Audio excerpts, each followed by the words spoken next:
हुए दो और अक्यूज आइडेंटिफाई किए थे।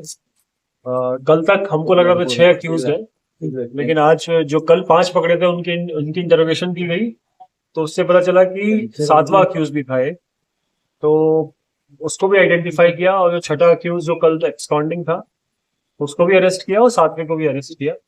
उनके नाम और थोड़ा सा मैं डिटेल बता देता हूँ आपको। एक का नाम है Franco D'Costa, son of Christopher D'Costa, age 28 years, resident of Santa Cruz. He was riding the bike of one of the main accused, Anthony Nadar, and was present on the spot. And he was arrested from Santa Cruz today evening. दूसरा accused जिसको आज arrest किया है वो Sairaj Govekar, he son of Sanjay Govekar, age 20 years old, resident of Piland, Bardez. He was among the assailant and was present with his Fasino two-wheeler. He was arrested from near market area of Mapsa today evening. He is also a history sheeter, Cyrus Guvega. So this Franco Dicosta is also. Franco कहाँ से पकड़े थे? Franco Santa cruise. इस Franco के ऊपर एक case है पुराना, एक रोडवेज का केस है। ये हिस्ट्री शीटर नहीं है, बाकी 6 लोग जो जितने अरेस्ट किए वो हिस्ट्री शीटर। ये फ्रांको सांता क्रूज था या कलंगुट था? Santa cruise, Santa cruise. So what is the motive behind the attack? अभी इनकी इन्वेस्टिगेशन चालू है।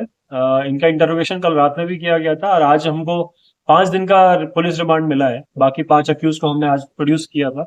तो उनका इंटरोगेशन, उनका मूवमेंट पैटर्न और उनके जो भी नोन लोग हैं, कनेक्टेड लोग हैं, उन सबसे पूछताछ की जा रही है, और उससे पता चलेगा कि किस तरीके से इन्होंने प्लानिंग की और यहाँ पे क्यों आए थे और क्यों अटैक किया था।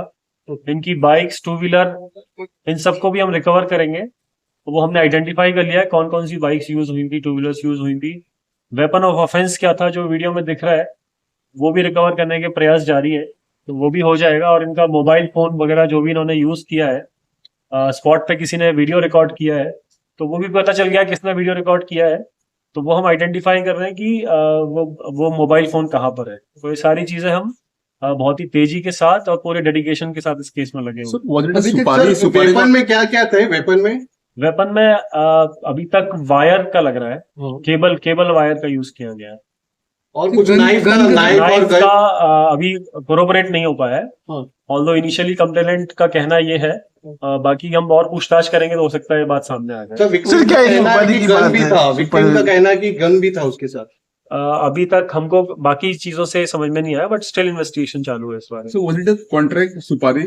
अभी ये कहना अभी मुश्किल है इस स्टेज पे। इन सबको प्रॉपरली सारी चीजें कनेक्ट करके एक कंक्लूजन पे आ पाएंगे, तो थोड़ा उसमें टाइम लगता है इन चीजों में। ठीक है, थैंक यू।